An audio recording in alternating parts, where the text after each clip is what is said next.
I can tell, bro. Like, I'll have that one person that just started making music. They'll pay me whatever they think they want because they think everybody else is paying me that much. And then they pay me, let's say, for example, like $2,000 for a video, and then they uploaded it to Spotify and Apple Music, and they made 50 cents off of it. Fuck this shit, I'm not doing music no more. You know what I mean? Like, exactly. Like, they don't understand. Like, build a Rolls Royce isn't built overnight. It takes time to really, like, build whatever you're really trying to build. But most people, like I said, they get into whatever they get into for the wrong reason.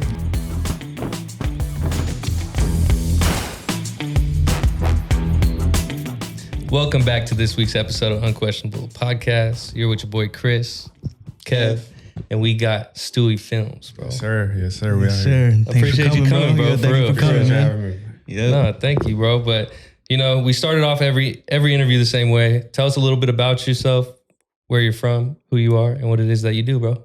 So pretty much Stewy Films, born and raised in Oakland. My parents are Salvadorian. They migrated here, but I was pretty much born over here. Shoot music videos. Been doing it for about 12, 13 years, something like that. So yeah, I've been in the game for a cool little minute. No, yeah, like I told you, bro, your name's been buzzing around like where we're from since 10 years ago when we were in high school. So no, it's dope to sit down. Yeah, dope to sit down with you for real, bro. No, for sure. No, bro, but you talk about shooting videos. What for somebody who might have seen you but might not know it was you? Name some pieces of work that you had your hand in that you're most proud of. Ooh, there's a lot of stuff. The thing is, I do like a lot of rap videos, but then also did do a lot of Spanish videos, like corridos and stuff. Yeah. And honestly, like those are the ones that really like got crazy amount of views. You know what I mean? Yeah. Like, the rap ones is what kind of put me on and everything, but that global sound shit, gets everywhere, huh? Yeah, bro. So it's different. But yeah, I've definitely worked with all artists all around. In the Bay, Stockton, Sacramento, LA. Like I've shot videos out of state and everything. So I work with a lot of people and like build a good platform as well. No, that's dope, bro. That's dope. And just to briefly go over it, you do have a big platform in the area. I want to talk to you a little bit more about like, those early steps. Tell us what got you into, shooting in the first place and kind of like those early steps that helped you network and get to the point you are today. Yeah, so pretty much fresh out of high school, like I've always liked music and shit. So just like everybody, just try to make beats and then try to rap too and do this and that. Just kind of see what you kind of like the most. So that was me pretty much from high school to I got a little older. And around that time, I was going to school and everything, and I just didn't know what to do in my life. I was just like lost in the sauce for a little bit. So I was like, everybody's a rapper. Let me try something a little different. So there was really not that many people shooting videos around that time. So I ended up just buying a little Canon, spent like $300 on it, a little T3i. Made a little post on Facebook or MySpace or something like that, and I was like, hey, trying to shoot a video, boo. One of my homies hit me, shot a video, and ever since then, people were just fucking with it. That's dope, bro. That's dope. Yeah, and then after that, I didn't know what I was doing, so I was struggling like crazy, bro. Like I had a slow-ass computer. Other than my videos were overexposed. Like I didn't know what I was doing at all. I was just going in blind, but rappers don't care about their videos most of the time, bro. So hey, man, I'll tell you what, man. Some of the videos that we seen back when we were younger, we're like, damn, bro, this is sick. That was sick, but you look back now, you're like, that shit's no, everybody has that. I feel you because it's and just technology and everything has gotten so much better. Like now it's so crisp. Like for sure, bro. Honestly, bro. So yeah, that kind of how it kind of just started going, and then I just got like popular with it like super fast, bro. Just because, like I said, there wasn't a lot of people that were doing it, so that's like the big plus to it. You know what I mean? So right after that, I just started shooting for a couple of my boys in Oakland, and then from there, I got tapped in with like Livewire, like super fast, like within a couple months, and then from there, it just went up. That's dope. That's sick. That's dope. Would you say Livewire was pretty impactful for your career type thing? For sure. What other artists would you say also kind of helped that early? The early stages for sure. My boy Chap. I don't know if y'all heard of him, Young Chap from Oakland. We had the whole little Shady Boy movement. And from there, went down with Livewire. So it's just like we had a whole movement with them, and then whole movement with them. And it's like for me, like I said, in high school, I used to listen to like Filthy, Jay Stalin, Lil Blood, all that. Yeah. So it's just like once I got to meet them and work with them, it was just like this is for me type shit. This is for me type shit. And they were fucking with me right away. Like I said, like. They didn't care about my videos. Like they just gave me an opportunity, and I took advantage of it. That's dope. So what do you? I mean, going into that creative side a little bit, what would you say was like your main interest? Was it kind of the shots, the storyline? Was it kind of like effects? Like what got you the editing? What got you really into it like that?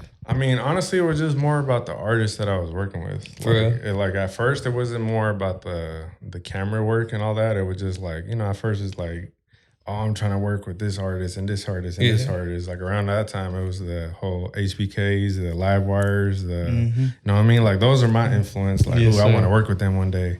And then, bro, just like started going in and started meeting all these artists and networking and just boo, boo, boo, boo. It created this little snowball, started rolling. Had it cracking right away. Haven't looked back. Yeah, bro. That's dope. What would you say? Honestly, one question that I already have for you is like, what would you say? Like, because starting from when you started, when you kind of got like not like when you had that first real buzz, like what music video, like do you still remember to this day was like your first real buzz? Man, I never thought about it. Yeah, like I never really thought about it. I can't. Like that moment where you thought like, oh shit, like it's really up from here. Honestly, but damn, I never really thought about it. But I would say probably my second or third video I ever shot were these. I think they're from, where the heck are they from? They were like from Tracy or some little young dudes, bro. That shit got like 1 million views like in a couple months. Really? That was my second, third video I ever did probably. That's crazy. Bro, it wasn't even on my Stewy Films channel. That's how like in the beginning it was. And that shit just blew up. Like That's crazy. And after that, it was just like I said, like I met like a lot of people that are kind of big in Oakland and the Bay Area like super early. So it just, my name got a buzz super fast. You know what I mean? Yeah. And the big thing that helped a lot, bro, is around that time, like there was really no outlets or platforms like that. I think even Thizzler started around the same time. Yeah. Where people weren't even like on Thizzler like that. You know what I mean? So all the artists that I was working with, they were all I started my channel and they just, drop it on your channel, drop it on your channel, drop it on your channel. And then YouTube was way better back then, bro. Oh, The yeah. algorithm was beautiful, bro. Like, you'll drop a video and you get 1,000 views in a couple hours, regardless of who you are, you know? Oh, yeah. And now it's just like the influx of content. Bro, hard to get by. Before you upload, check all these boxes. And it's crazy, bro. So you gotta name the file nowadays too. Bro. It's crazy. Ridiculous. So that's one thing that really helped me a lot. Like I said, like Lil Blood, Jay Stalin, The Filthies, they were letting me drop the videos on my channel. And from there, like, oh, you shoot videos, you do this and that. And that's how it's just build the traction. That's dope that they let you like, firsthand just drop it on your channel. Cause like you said, it turned into like a whole platform in itself. That's dope. Was that something you saw right away that you wanted to maintain like that individuality in a sense, or did you not care? You just wanted the videos? At the moment, I just was living a moment. I didn't really have a goal or a plan. It was just going with the flow. Cause like I said, around that time, I was still working full time. I was going to college full time, and then I was shooting videos on the side, like after work or on the weekends. So I was just like, okay, whatever. I never thought about it. Okay, this video got 10K views. Oh, this video got 100K views. It was just like, you just throwing them out. I need money right now. Like, let's work. You know what I mean? And then after, like I say, after the first year, once I got like 10K subs, I was like, okay, this might be a thing. And people were just hitting me. Like I said, my videos weren't that great back then. Like, it is what it is, but it was just more of the platform that I was building and doing all this stuff that just became this big thing. You know what I mean? Yeah. No, and then it built a huge portfolio that probably still pays off. You know what I'm saying? Crazy, bro. That's awesome. No, that's Stewy Films movement for sure. The movement, bro. No, so I did want to ask you, bro. There is there's a distinct, Stewy Films, not distinct, but you know what I'm saying. You could tell. Yeah. You have a similar, like not similar, but a distinct style almost. I want to say, what do you credit that to? What do you think is your distinct style? Once I really got into the creative side of the camera, it was just more like I cared a lot about quality. Once I kind of figured things out, I just care more about quality. Where it was just like I like cinematic stuff, and I like stuff to look a certain way. Where that's kind of the way I kind of build my look in a way. Like nowadays, a lot of people go straight to effects and do this crazy shit, but in reality, it's like makeup. Like the videos ain't that great, but once you do all these effects, it looks like a lot better than what it is. You know? Oh, that's dope. So for me, it's always been like quality, like quality, regardless of how simple the video is. You know what I mean? No, definitely, because your shot composition is dope, bro. That's what I've noticed too. That's what I was gonna say. I was gonna be like, bro, it's like the shot composition really separates it. But I wanted to see kind of what your thoughts. Because like they say, like if it ain't broke, don't change it. You know what I mean? So, no, for sure. So that's my thing. What about influences? Like, were you like, kind of younger, looking at other people's videos saying like, damn, like, were there any influences that you had like starting off or maybe in more towards into the game? Yeah. I mean, it was more like just watching videos on YouTube. Yeah. But like I said, around the time, like there wasn't a lot of people shooting videos in the Bay Area. And YouTube University wasn't even created yet. You know what I mean? So that's why the videos weren't as great, because I didn't know what I was doing. I never went to school for it. So I was just learning as I was going. So watching people, how can I do this? Why his highlights don't look like this? You know what I mean? So it's just like watching people's stuff and then just get in the flow of it. And then once I got better at it, I understood it, like I understand it now. You know what I mean? Did you have any like directors that like you really liked or anything, even like old school directors or, you know, anything that you really just like gravitated to in that sense? Or was it more of just like you knew it aesthetically looked good to you and that's what you trusted? Yeah, I mean, it just had a little eye for what I kind of wanted. But it was like I said, in the beginning stages, I try to reach out to certain people and do this and that, but, you know, people want to gatekeep sometimes and do this and that. So I was just like, you know what, I got to figure this out on my own. So there was inspirations, but it was just more like, okay, how can I do this? But once you figure it out, like, bro, it was so simple. It was the small things that make this big change. No, you know definitely. what I mean? Definitely. The shit I mean, I'm not good or anything, but I've learned so much just in having to shoot the podcast. It's like, fuck. Like you said, like the little research, it really compounds to something where now you just be a little more comfortable with certain things. But like I said, too, what we're talking about, like the cameras are way better now. Like, back then we didn't have 4K. It was just Canons. Most of the time, everybody had a Canon. Now you got the Sonys, the Lumix. Like, it just straight out the box, it just looks great already. You know what I mean? Compared to back then where it just... You know, no, for real. Cameras. Shit, these cameras are like from 2017, bro. Yeah. And we tell certain guests and they'll be like, what? We're like, we just, you know, we wanted it to look good, but we also wanted it to be affordable, jumping into type thing. You know what I'm saying? As long as you know how to like tweak the settings a little bit, you can, regardless of how new or old the camera is, like, for sure. Make it look good. Do you still shoot Canon? Nah. Hell no. That's all I'm gonna say. Are you that was my question was gonna be, is like there's so many people that are brand loyal. You know, are you brand loyal? Nah. It's just I'm the most comfortable. I shoot with Sony now, so that's the one I'm most comfortable with. But I also have a Red camera that I don't use as often. I had a Lumix before my Sony.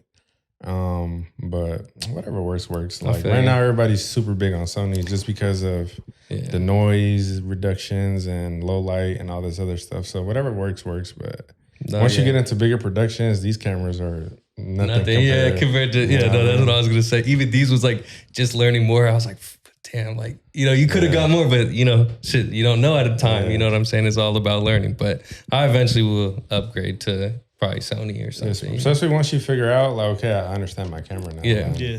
Whatever camera you get next is super easy. Exactly. You know what I mean? 'Cause a lot of people be like, I got your camera, but it don't look the same. I'm like, well, you gotta understand the settings and everything first. You know what I mean? And also, like we talked about, even shot composition. Like some people have the best camera in the world, and they'll just have the ugliest shot because they just doing stuff. Like, you know what I'm saying? Like, you really kind of have to have an eye for things if you don't know certain techniques or certain rules. For sure, you know what I'm saying? For sure. Yeah, it's a method to the madness, though, because, like, he be trying to explain stuff to me, and I'm just like, you know what? I'm going to have to sit down and watch this video myself, bro, because, like, every single time this man try to explain some, like, settings and stuff like that, I'm like, bro, you know what? You're going to have to do this, bro. Like, I can't. At the end of the day, if you really don't have interest for it, like, it's not going to, like, click in your head. You know what I mean? And that's completely fine, too, you know? It's might be a crazy saying, but different strokes for different folks. No, definitely. 100%. But I wanted to ask, outside of music videos a little more, I wanted to kind of get into, I've seen you do, you know, talking head work for companies and other stuff like that. Do you do other like documentary things? Are you looking into doing stuff like that? Or it's kind of music videos where your heart's at? I mean, it's music video is definitely the core of everything, but I definitely, anything that needs a video, I've pretty much done already. Like weddings, corporate work, interviews, like social media content, like a little bit of everything. But it's just like my name is attached to music videos so heavy where it's just like I definitely got to start a different company in order to branch out for different stuff. Because especially when you start doing corporate work, you don't want to attach your name that when they Google you and everything, like, oh shit, like all this shit starts popping up, where they're like, okay, well, you know what I mean? Like it turns heads a little bit. No, definitely. You want like your portfolio to kind of be comparable to what the work that you're trying to get type thing. Because I get hired for a lot of work that isn't music video related just because of my name. But it's just like, once I start seeing them follow me and like corporate people, I'm like, okay, I can't be posting certain shit no more. Like, I just got to try to keep it professional. But at the end of the day, like, this is who I am and I can't really like do too much about it. Yeah, like he said, bro, the work speaks for itself. So if they gonna want you, bro, that's on them. They will, bro. No, that's just, bro, like I said, it's more than just the shot composition or the camera or anything. Like you definitely have a great talent for this shit. And I like me getting more into it because I was kind of similar where I was into music and production. I did my whole thing too. And I, you know, fell on more podcasting type stuff, but I've really gotten into the visual side of things and like trying to shoot more of like recap content. I want to get into documentary spaces and stuff like that, and just like seeing your shit, bro. I think it's like dope. It's like inspirational to me. So I hope you know that, bro. And once you do a little bit of everything, it's like it's great because you get to, you know, help. It goes hand in hand. You know what I mean? Like if you're doing podcasts and then you understand the cameras, it's gonna help out a lot compared to just having a podcast and bad camera equipment. No, definitely. Like it's gonna make or break you type shit. You know what I mean? So it's good to know a little bit of everything for sure. And all the shit, like you said, I mean, all the shit too. It's like you stumble on certain like mistakes or certain, you know, that's how you learn. Failures or things that you have to create solutions in the midst of it, and it teaches you for like, you know, if you were to want to get another thing. So that's what I've been really trying to embrace. And you know, shit, when we got focus issues or things like that, I'm like, damn, I beat myself up for it for a little bit, but hey, that's what makes it fun. Again next week. That's what makes it fun. Because sometimes I get bored. I'm like, bro, it's like super repetitive. Like I need something different, or I'll go buy a new lens or something different just to keep that excitement going. You know what I mean? No, yeah, we went out to SF last weekend and tried to shoot a little vlog, and it was, you know, it turned out actually really good, and I was like, okay, now it makes me feel a little more comfortable to do more run and gun stuff and go out there. I always feel like I need tripods and like lighting, and I need a controlled environment because I'm not as good. Like I haven't had to just, you know, run and shoot shit. So it's like that, trying to get that under my belt a little more. It's been a little cool, but shit, nowhere near professional. Just Stewy Films, just trying at this point. Organic is the way to go, though. Like, you know what I mean? Like, if it's organic and everything, it's gonna work regardless. No, for real. And like we were talking about before the podcast, bro. Like our biggest thing is just organic and authentic, and like as much as we can, just be ourselves and talk about the stuff we like, or talk to the people we're interested in and stuff like that. Because, like, shit, if other shit starts working, you got to start chasing other shit or be a certain way. I don't want to ever be chasing views or be another way. If something's going to work, it's going to work for something we enjoy. So, and that's how it is nowadays, though. And that's the thing that really like pisses me off is like everything has to be controversial in order to be good. And like I always tell people, just because you got 1 million views doesn't mean you're good. Yeah. You know what I mean? Like this guy right here might be a great artist, but he's not getting the exposure because he's just making good music. But this guy that's saying fuck you, and fuck you, he's gonna get way more views than everybody else. You know what I mean? It goes with everything from the music videos to the podcast to everything. You know what I mean? Like nowadays, it's not about how good you are; it's just about how popular and controversial you are. And that's the sad part. You're seeing that with like the influx of content and everything. It really is just who can grab attention for a little second. It's not. Like the line has been blurred. It's no longer about talent as much as it is just about attention seeking or grabbing in a sense. And some of the most talented people they're not interested in the talent, in the attention, and that's what fucks them over, you know? Yeah, bro. And that's the thing. Like lately, bro, I'm not gonna lie to you. These last few years, I have not been enjoying what I do for that exact reason. It's like I said, when I first started, and because of the type of artists that were around that time. That's what motivated me to want to really do it. And now it's just like, I'm shooting the videos. I'm just like, what the hell am I doing here? Like, you know what I mean? It's just kind of like let's get this done, you know? Yeah, so it's just like, I don't know, bro. It's just the people that are popular aren't that good, respectfully. And a lot of people that are really talented aren't getting the exposure, you know what I mean? So they're giving up or just doing it at a way lighter scale or something. Or people could be doing a lot more if they did want, you know, to be in front of these cameras and talk to people and stuff. But oftentimes, like I said, they're not interested in the attention at all. They're just like, shit, if the music don't speak for itself, it don't. Because realistically right now, if you want to do a podcast, you want to do music, you want to do damn near anything, shoot videos, anything, you damn near got to be a content creator at the same time just to market yourself or just to be out there enough for somebody to see what you're doing and like be like, I'll fuck with you. You know what I'm saying? And it's like people be gatekeeping their own creativity though because of today's society. Like nobody wants to be shitted on in the comments. Nobody wants to be, you know, everybody wants to be perceived as like, oh, my shit's dope. But sometimes people have that, you know, and that what's the imposter syndrome? Yeah, bro. Like that shit's real. That shit's hella real. 100%. Yeah, and that's the thing that's not. I don't know. Like I said, the whole thing that's going on with everything is just.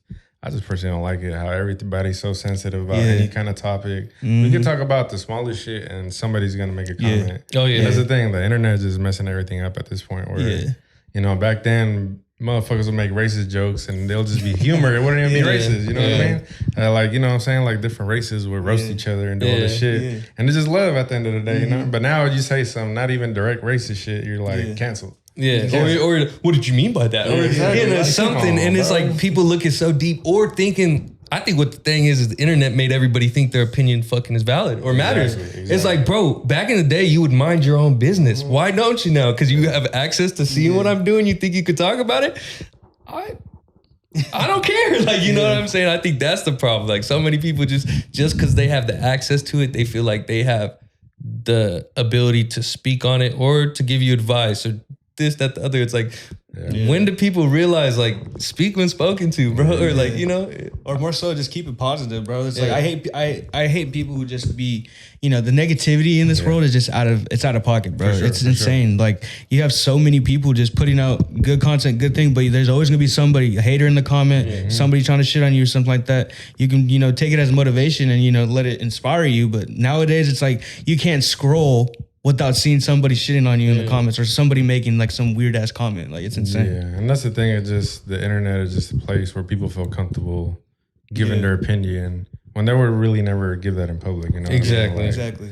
But hiding behind the screen. Nah, yeah, for sure. I like getting deep into conversations like these too. Like, why do you guys personally think the world is so sensitive right now? Even though the internet's been around for a very long time, but these last few years, I feel like everything's been super sensitive as far as like. Any comment or anything like that? Like, do you just feel like it's a higher above or just so many people are just commenting so many opinions about it? I think because I've talked about this in the past. So I personally feel like our how we consume like news and entertainment and stuff has totally changed. Yeah. It went from we would consume news channels and these professional, you know, people to nowadays like you're kind of getting your news of this from like your favorite influencer or your favorite podcaster who's talking about this or like you know what I'm saying, like where it's like I don't know, I feel like we've just everything has changed to the point where now you can have direct commentary on what that news is, or you could have direct commentary on what's right or wrong, whereas back in the day we were watching it from a screen and able to talk about it around the table. It's like it wasn't direct commentary, you know what I'm saying? It's like I think they were always sensitive people in a sense, but I don't think they always had access to be able to, you know, they would just cry from their table like, oh, you stupid people don't know nothing about politics or something. And it's like now they have a Twitter account that they can, you know, go on rants about and call you stupid and this, that, and it's like. I think also blends in with our conversation what we're just having, just the shift in social media too. Like just the fact given that people are able to solely express something like that, it don't work, bro. And like the shift of social media, like when social media was first invented, it was a totally different thing. It was social media was like for your social circle. Like now social media is supposed to be for your friends and like, you know, interactions with your friends. You tweet at your friends or you post with your friends or now it's an online talent show. Like you're looking for followers, you're looking for supporters. You're not looking, it's not like, bro, it was on Facebook and you were putting like, think about the crazy shit you used to put on Facebook or MySpace or shit. And it's because you only had 35 people on that shit or like 100 people, but they're all from school and you're putting inside jokes and this, that, the other. And it's like nowadays it's like shit. No, I gotta look aesthetic. You gotta have a cool Drake lyric with it. You know what I mean? It's just all different, bro. I feel like how we utilize the internet is totally different. It went from like we would utilize it for connection to now we utilize it for consumption. If that makes sense. For sure. Because what I've been noticing a lot, and I'm still trying to figure out why. It's pretty dumb, but it's like. Right now, the biggest thing that really going on is the cancel culture. Yeah. Cancel culture. So it's just like, say, for example, like you guys get famous. Somebody's going to find your fucking Twitter account from 10, 20 years ago. Yeah. Saying shit you say with your homies. Exactly. He's fucking racist. He's this. And I'm like, and then you got to put a PR ass apology letter to put together and sit in front of your camera. I was just like, bro, like y'all sensitive about everything, bro. Like everybody's sensitive. See, I'm just crazy, bro. I kind of do believe like those people. I mean, don't get mad at me, but I kind of believe those people where it's like you kind of, where you kind of get, you know, you kind of you let it become as big as you let it. Like, you know, if you feed into it and do the whole apology tour and, oh, I'm so sorry and all that, like, people still just beat you down. If you just keep going about your shit, if you fall off for 6 months, they're like, oh, he obviously did something wrong. But if you just keep going about your shit, like the first 2 weeks or something, it's like your comments still be about it. But then after a while, I feel like it tapers off. And you see that with so many like comedians and other shit. Bro, if they just keep going, it doesn't affect them as much. But even then, it's just like I said, it's just people would just find ways to ruin everything. Like you said, like just being negative. Like, for example, I don't know if y'all watch Love Island. Like, I was literally just thinking about that. Bro, like, this is my first time ever watching it, so I was just watching with my girl. I forgot the Latina girl, like dig up her fucking Twitter or whatever with her interview. She was gone just because. Sierra, No, it wasn't Sierra. It was the Jalissa girl. Yeah. Because she was on a podcast. Yeah. So I'm just like, bro, you guys are so quick to try to find information about somebody.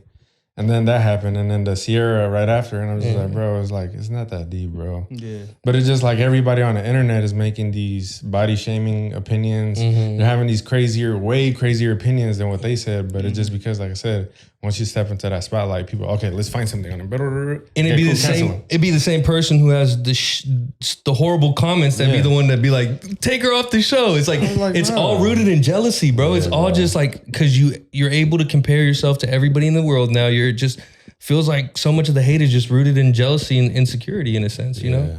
Like even like I seen with Rush Hour where they put the little disclaimer in the beginning. Now it was like, bro, like. It's crazy, bro. That's wild that you got to put a whole ass disclaimer in. On a movie that came out hell long ago, bro. No, and I was watching something. They were talking about Bernie Mac and like if he would even be acceptable in today's day and age. And it's Dave like, Chappelle, bro. That's what I'm saying. But it's like, bro, that's the shit we just grew up on. And like, bro, to us, like that shit was hilarious. You know, and honestly, I will say, like when we talk about hate comments, bro, some of the shit that are hate comments, it'd be funny. And if it's funny, like, I think it's, you're like... That's hilarious. I'll give it to you. But if it's just like some straight hatred, like just spewing out of your guts, then I'm like, all right, bro, get some more time in your life. But if you're like clowning or say something that like one of my homies might say, I'll be like, all right, you got me. Like, that's funny. But the famous saying, bro, go touch some grass. Yeah, just go touch some grass, bro. It's just this new generation, the Gen Zs or whatever it is, generations coming along. It's just, they're super sensitive about everything. Like, hell yeah. Back in our days, like I said, being racist as fuck to your friends, that's the way you get along. I was joking. But it was never nothing serious. You know what I mean? Like, you call me a fucking beaner and I would laugh my ass off and say something back. You know what I mean? Like, being black from a small ass white town, bro, crazy as fuck, bro. No, I'm telling you, and it's like that shit like made you have thick skin. Like nowadays, like people don't got thick skin. Thick skin at all. No more at all, bro. And we talk about that shit too. Like we all came from sports and shit. That's how most of us got tight and shit was football, baseball, like different sports. And it's like just like the shit our coaches used to tell us or do or like yell at us and shit. And now seeing coaches get fired for nothing. And it's like, bruh. I think they kind of do need some of the tougher, but it's like we kind of got to a point where we protect, you know, that tough love so much. Don't get me wrong, I'm not saying like go strangle the kid, but it's like it's okay to have a kid run hella laps until he falls down and is like you say he's being fucked up, but I learned some of my biggest lessons on that field fucking up, like you know what I'm saying, or having to do wind sprints for all day after practice because I was talking too much, or this, that, the other. It's like. Some of the biggest lessons I learned were probably a little excessive, but shit, it turned me into who I am. Like, you know what I'm saying? It also depends on how you were raised too. How you were raised. Like, I know this might be like, I'm not trying to get all controversial, but it just came to my mind. But like, nowadays people are like, oh, you know, you got a gentle parent. I'm not sure because you got kids and stuff like that. You know, the whole gentle parenting and stuff like that. I will be honest, like some family members and stuff, like, you know, they don't be on their kids like how our parents used to be on us. For sure. Like there's no way. Like, you know, there's that whole entire conversation. Like I'm not going to hit my kids or something like that. Bro, I got my ass whooped when I was a little kid. And that's why I'm not like all these younger kids and these new generations that's like sitting behind a screen, hella insecure, you know, or just like somebody says something to you and like, oh, hey, this person said this to me, canceled, like, you know, so like there's a whole times, bro, there's a whole generation of kids who it's normal to have spam accounts that you're like, you know, commenting whatever the fuck you want on shit. Like, bro, that is not normal to us. Like, think about it, bro. You had one account if you're lucky, if you got social media type shit. And it was like, bro, you're getting maybe 100 followers. Nowadays, kids are getting thousands, like just because the reach and things. But it's just like you said, it's just the environment people grow up in. Nowadays, it's just like, I get it. Like, me personally, like, I don't want to, like, I want to find out a good balance with my kids, you know what I mean? Like, express your feelings, you know, we'll talk about everything, but at the end of the day, like, you got to put your foot down, like, nah, I run the ship here. Like, I be going to the park, bro, and I be seeing these little kids, like, boss their parents around. Little badass kids, bro. bro. Slap shit at you right now. You're my kid. Like, I don't give a fuck. Like, but that's the thing is, like, we'll go to a park, and like I said, like, my kids are I teach them how to defend themselves. And do all this and that just because, like, I'm not gonna be there all the time to protect you, you know what I mean? And the way these kids are just super sensitive about everything, where I'm just like, bro, these gentle parenting isn't working, bro. No, for sure. And it's just like, like I said, it's just about finding a balance. Like I said, don't hit your kids and abuse them and cause them trauma, but just find that balance where it's just like they respect you, but they're not scared of you. No, for sure. Know? And I think that's part of it is like, I think, you know, so many people are taught that like,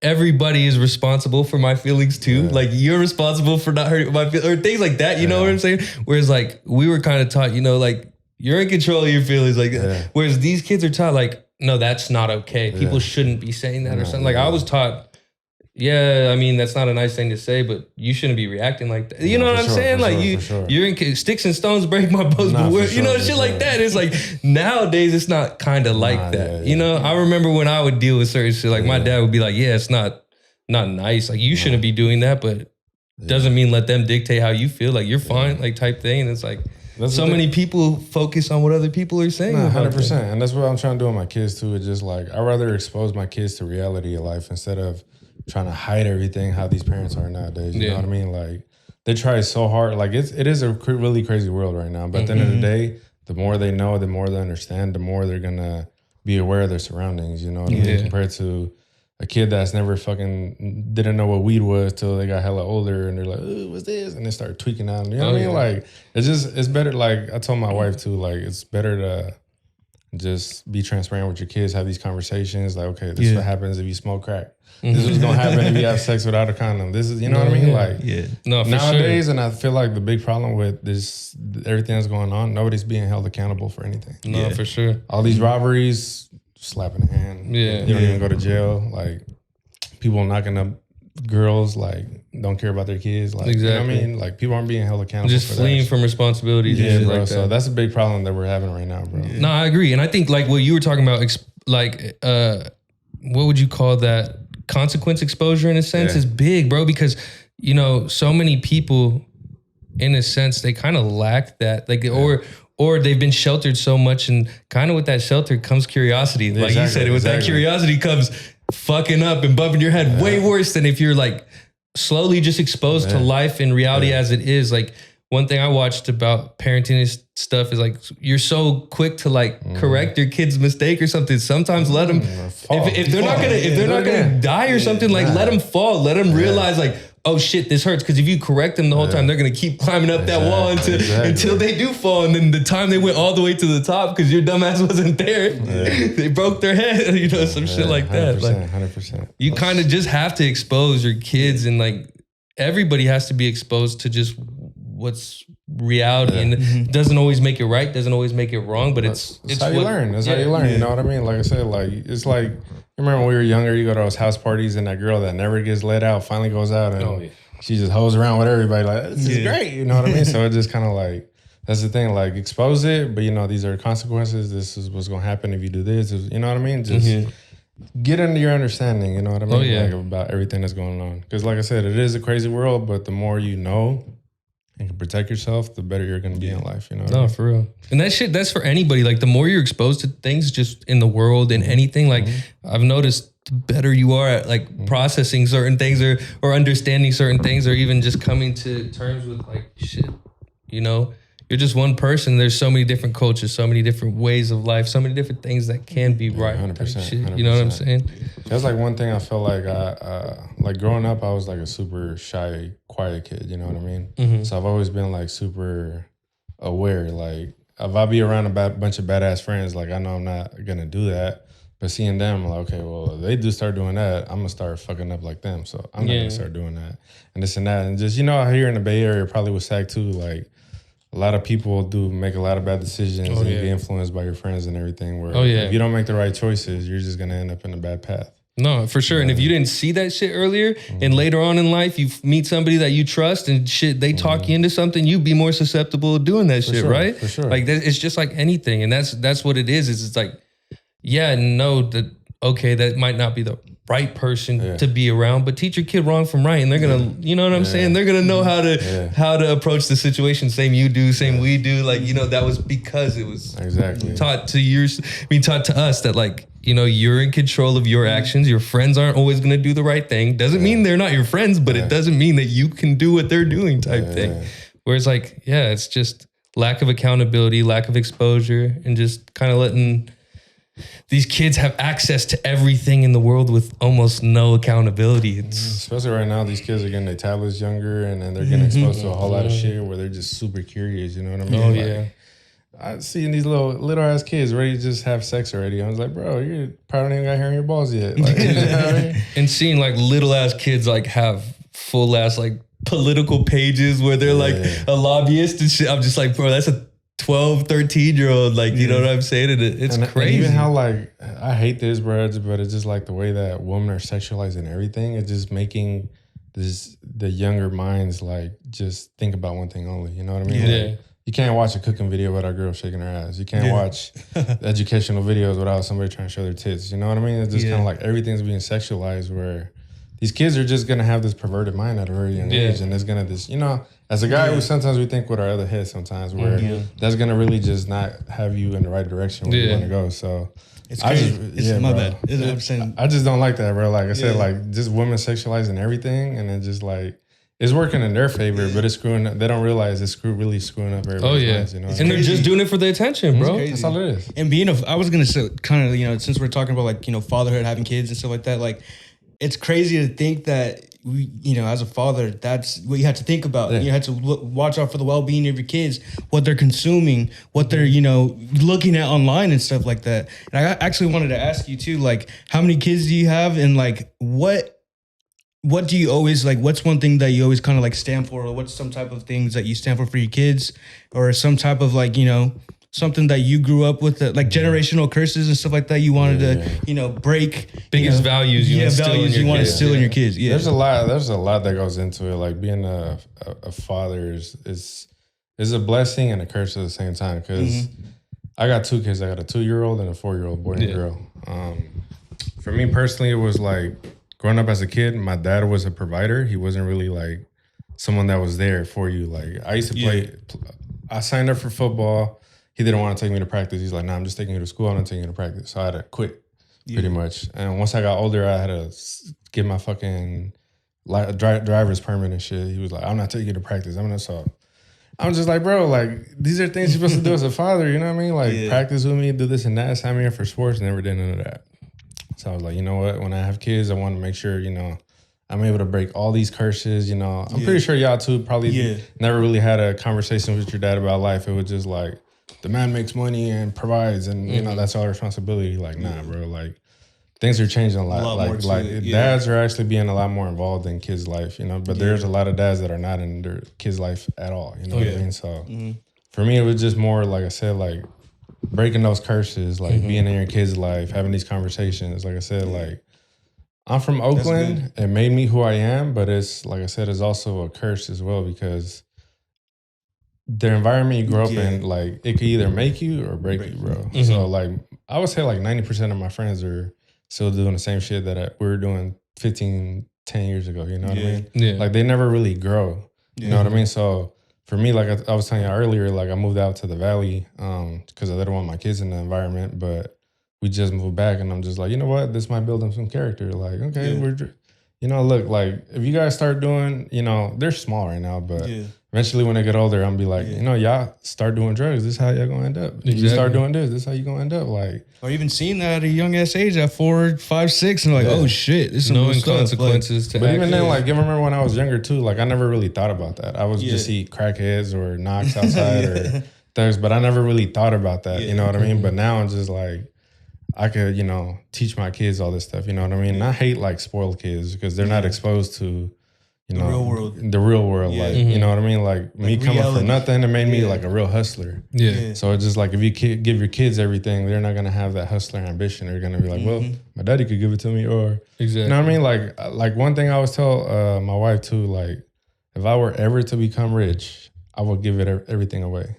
I would change people's lives. You know what I mean? Like, $1,000 to me might not be shit, but $1,000 to you might change your life. You know what I mean? So it's just like, those are the type of things that I want to implement to my kids. Like, yeah, you might have these games and these toys and everything, but you go to a third world country, or you go to even like kids in your school. Like, my son just started school this year, and some of these kids, you could tell they're struggling. I'm just like, so I seen this little boy, bro. He's probably like 4, just walking to school by himself. Yeah. Like, bro, where's your parents at? And I'm just like, so it's just like I said, like, my kids are gonna be exposed to that, where it's just like, this is a reality. Like, you know, get your shit together. Like, you know what I mean? Like, I feel like it's just a way to build character with your kids and change their perspective on life. You know? No, definitely. And I think it's big that you said that the spoiled thing too, because I think you could really tell a lot about like a parent by an appreciative kid. Like, you know what I'm saying? Like kids that are taught appreciation at a young age, regardless of price or this, that, like just really taught to just appreciate somebody for the effort or for whatever it is, or things like that. Bro. Yeah, you gotta be grateful for it. Like, you guys, you know, we're grateful to be able to do this podcast right now. You know what I mean? Like, no, you're not promised anything. Like, you know what I'm saying? Like, there's probably other people that wish they had enough to buy a camera to do their own podcast. Exactly. Like, you know, every day, you know, just thank God, be grateful for everything, and just make the best out of it. You know what I mean? 100%. 100%. I think that's, you know, like you said, some of these kids nowadays are spoiled, and they don't really realize that, you know, shit, nobody has to do those things. The same thing, even when we talk about the feelings, nobody has to care about your feelings realistically. That's the thing, people feel entitled to it. Like, I'm sad, come check on me. Like, nah, get your ass up and do something about it. You know what I mean? Yeah, stop posting a texted story on Instagram and go get your paper up. I'm just kidding.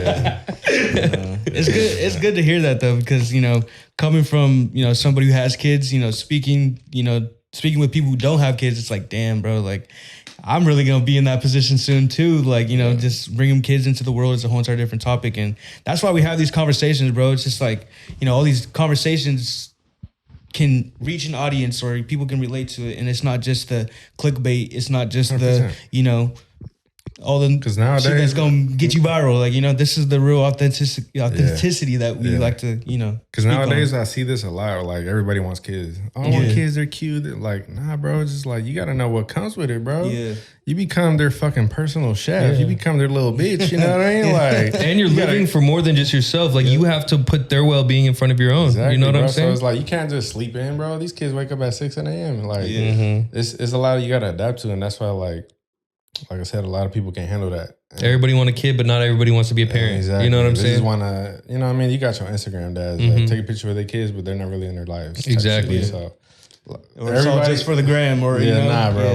Like I tell everybody, even my friends, like, they be like, you got cute kids. And I'm like, bro, it takes a lot of work, bro. Like, being a parent is a lot of work. So if y'all plan on having kids anytime soon, like, you just got to prepare yourself, bro. Like, it's never really the right time, but just know what comes with it. You know what I mean? No, definitely. And I wanted to ask, like, did parenthood really shift your mindset and your perspective on certain things? Like, is that what kind of, you know, built some of like how we're even talking about, you know what I'm saying? Because of like shit, even before this conversation, I don't think about that every day because I don't have that reminder, but you're absolutely right. You're bringing a child into this world, and you have to realize, like, they're going to be taught wrong things right and left. You know what I'm saying? Like, they didn't choose to come to the world. You chose to bring them into to this world. So a lot of people, like I said, like, you just got to know what you're getting yourself into. It definitely, like, I knew I wanted a kid. And it's like I said, like, once I had my kid, it definitely changed my mindset on a whole bunch of stuff. But it's just, like I said, it's like, even prior to that, like I said, I had a dad, but he wasn't really there as much as I needed him to. So I was just, you know, before kids, you're just a dumbass. Like, you just do a whole bunch of other shit where you just like, once I finally had kids and settled down with my wife, I started making way better decisions as far as like financial decisions, other little stuff, like, you know, just having different kinds of morals and different things that I actually appreciated more than before I even had kids. You know what I mean? Like, bro, around the, like, I know we drifted away from the video shit, but around the time when I was really, really popping, bro, I'm not even trying to be cocky or nothing, but I was getting so much money that if I had real guidance with it, I could have did a lot more better for myself and for my kids. Mm-hmm. Yeah. You know what I mean? Like, but that's where it comes. Like I said, like right now it's just like can't do nothing about that. Yeah. You got to learn from your mistakes. But That's that real reflection, though. that's a real reflection where we're just like, okay, well, I didn't have the opportunity, but guess what? I got kids now, and I could change that for them. You know what I mean? No, and I've noticed that too. Is like it changes a lot of people's perspective from the right now to the future in a sense. You know, you're not thinking so far about today and tomorrow, what you're doing this weekend or whatever. You changed your whole perspective to, 5, 10, 20 years down the road. Like where am I going to have these kids, foundation set? Where am I? What, just different things like that. What values are you going to Exactly. Who do I want around my kids? That's another big thing. Like you're not thinking that when you're just chilling. You're just like, oh no, yeah, pull up. But now you're like probably way more selective on who comes around or things like that. So it just changes everything. Like I said, like a lot of people don't grow out of whatever phase they're in. Sometimes, like a lot of people. My age still like I'm still young, but I'm older to a point where I don't gotta be at a club no more. Like I don't gotta be out there drinking, doing this and that. But people my age and even older, like, what's good tonight? Like, bro, be with your kids, bro. Like, do some family shit. You know what I mean? Like I said, I'm still young, but I'm really like an old man now. Like I wake up super early. I like, having kickbacks in my house with family, with kids, and you know what I mean? Like my life revolves around my kids. My kids don't revolve around my life like that. You know what I mean? So and that's the thing that people miss up on. Like they have kids and they still want to go to the clubs. They still want to go out drinking. They drop their kids off to go do whatever the hell they want. Like, nah, bro, like you brought the kid into his life. Like you got to make your world around them. You know what I mean? No, definitely. And it like, that's a obligation that you kind of unwritten obligation that you signed yourself up for. Not a lot of people are actually like step up to the plate like that. So it's dope to hear that perspective. And, shit is like he even said, it's just dope to have these conversations and be able to, we're going to put stuff out and, if people have different opinions, they're entitled to it, but it's not controversial because we're being authentic. We're talking about real shit that's like, it's a small everyday shit. It could be the small conversation that we're having that could change the perspective of once we leave the room of somebody or one of us in the room, No, definitely. So it's just like, like I said, like conversations like these are what's better for your mental health instead of like, hey, bro, so you shot a video for this person. Did this person get mad? You know what I mean? Like, no, for sure. And so many people just focused on that or like some type of provocative shit. Like, so who would you say was the hardest to work with? It's like, bro, why really don't got money? It's like, why does that matter, bro? Like we all understand, like we might ask about like how it is dealing with rappers, like in general in a sense, but it's not like, what really, what matters is, and especially in this like doing podcasts or shit like this, it's like, I think so many people go about it just trying to highlight the person or something, which is great. You want to highlight the person, but you also want to highlight that the person is human. You want them to see it. Like if you were hanging out or talking to them. So what value do you bring if we're just here like, okay, so I saw you were, you know what I'm saying? Like it's no value. Like, bro, we see your work, bro. We see that you got this person, all this other stuff, but it's like, let's see the person behind the camera. Let's see like the person approach to it. Yeah. Cause that's the thing with me, bro. It's just like when I started shooting the videos and stuff, like this whole time I had an image in his head. Ooh, I'm about to go shoot with this person. He must be like this. He must. I get there, bro. They're like the complete opposite. I get so disappointed where I'm just okay, I understand it now. They're entertainers, just an image that they have, but 90% of the time they're still just regular humans or they're really not what you think they are, you know what I mean? No, 100%. So very from the beginning, I just, like I said, like that's a big reason why I don't get starstruck or, I'm shooting with this person. Like at the end of the day, everybody's just regular people just trying to do what they do, and 80 to 90% of the people just have a certain image, but once you just on some regular shit, they're totally different, bro. No, and I think that's a big thing people don't realize. Like even with us doing this and be able to sit down with people, you would think like certain people like were the coolest to talk to, this, that, the other, where some of them were, but then some of it's like, bro, the best episodes just be ones where you just literally forget that you're talking about anything, like just get caught up in just the either banter or get caught up in jokes or get caught up in stories and stuff like that, because shit, we want to hear the stories that you would tell like your homeboys or like, like shit like that. We don't want to like, shit, there's enough breakfast clubs, like fuck it, we don't need that, like, you know what I'm saying? And I think that's so many people's focus is just like, hey, if I get their name on it, it's gonna do well, but that's not what works nowadays. Like, the name isn't enough, nothing's enough, like, because that same person's probably gone on 20 other podcasts or 20 other interviews, you know what I'm saying? Like it's the same for everything nowadays. like, you know, there's so many videographers to choose from. There's so many interviews to go to. This. Like, what makes you you? You know what I'm saying? And I think that's why you're so special. And what you do is you have a clear aesthetic on what makes you you. And that's what the people we like to talk to are the people that we feel like they have something that makes them them. No, or like, for sure. Or like, you know what I'm saying? Because it's like, shit, what are we gonna, you know, what value do we bring you or them by just being like, hey, so what was it like working with this person? Like, because I ain't gonna lie, bro. Like a lot of people, a lot of people get lost in the sauce. Like a lot of people want to shoot videos just to be around rappers. You know what I mean? Like you'll probably, I don't know how if you guys are around like artists or famous people or whatever, but you'll see the people that are there for Instagram. Oh yeah. Oh, look, I'm around this person today, or you know what I mean? It's just like, oh, look who I'm shooting for today. Like in the background, just and then like, especially like a lot of cameramans right now, like they want to be around rappers and start low key being like a rapper. They'll go buy a chain, they'll go buy jewelry, they'll get designer grilled stuff. out. Like who's the director here? And they're just hella flashy, and I was like, bro, like stop. Everybody want their own shine, bro. It's crazy. Nah, for real. You got that. Well, in today's terms on social media, you be seeing like the cameraman Johnny, the pipeline to you know him streaming by himself and stuff. Like he did it. He started off on the cameraman and stuff, but he realized that, hey, bro, I can be like this guy too. Like I'm not saying he wanted to be like him, but people see that, they get that vibe off of it, That's the thing though, like you said, bro, everybody's doing it now though. You're having producers starting to rap. And that's what you're saying is if you love something, I mean, that's what I'm saying too, is if you love something, like it'll work, it'll translate. But when you're doing shit for views, you could tell, bro, when somebody just popped off on TikTok because of a funny thing and they just drop a rap song or something, you could tell you ain't been rapping for 3 years. Like, bro, I could tell, like, dog, you just threw a YouTube beat on and just like Aaron the Plumber, bro, why'd you start rapping? I'm sorry, like you were funny, but you didn't need to start rapping. Like that's just how I feel. Like you don't like. But they see what kind of pays and what is working for everybody. So people, like I said, like just with anything, like people want to get into whatever's hot because they see people are getting paid. You see how many people are streaming right now? Hell yeah. Oh yeah.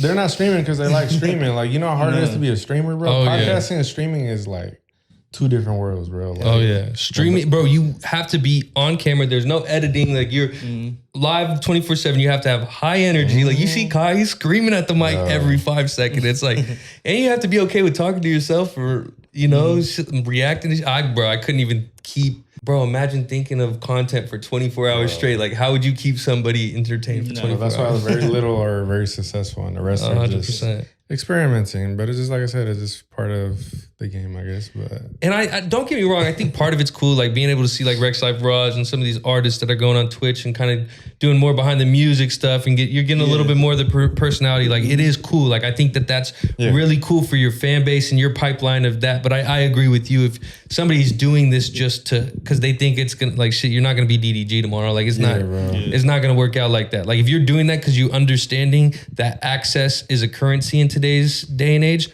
go for it, and do it to build up what you're doing. But if you're just doing it just because other people are doing it, it's like, bro, it's never gonna work. Whatever's gonna work is what you water, and you're only gonna water what you love. Exactly. You know what I'm saying? So that's why a lot of people don't last long. Like I said, with everything, like they'll chase the money. Like that's the thing that's ruined everybody and everything. Like I tell you, like if I was to ever become rich, I want to give it away because at the end of the day, like money can buy happiness, but at the end of the day is building, friendships, family, experiences and everything. That's what's gonna make you happy. You know what I mean? Like you'll see people do like, I forgot that little white boy's name. He's a streamer.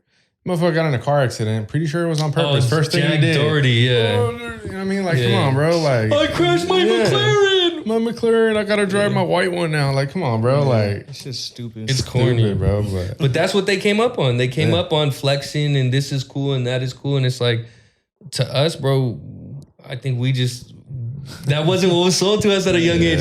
Like the shit you're talking about, what started your passion was doing shit because the fact that you love music, right? The shit that like we're doing, bro, honestly, we love this shit. Like we get to talk to our friends every day. Like, it's like we're not doing none of this for clicks. And if we were, it wouldn't get, it still like hasn't gone nowhere. Don't get me wrong, but I'm just saying like it wouldn't, like there would be no way because we would just have no identity. We would be chasing this, chasing that, It's like, so many people forget that passion is what's going to drive you to success. It's not it's not going to be an opportunity. And so many people are opportunists now where they think like, oh, this is rolling. Let me just roll with it. My boy's popping. Let me get into DJing, bro. But if you don't love that shit, you're not going to be good. You're going to fuck up his show and you're going to end up getting fired in 2 years anyway. Because the big problem with everybody is, even a rapper, videographer, and everything is, once you're doing it for fun, like, you guys probably aren't making much money or anything at all. Anything, right now, bro. But it's just because you guys love it. Yeah, exactly. Same thing with, like, when I started, like, I was getting money, but it wasn't really like I could quit my job, I could do this for a living type shit, you know, right?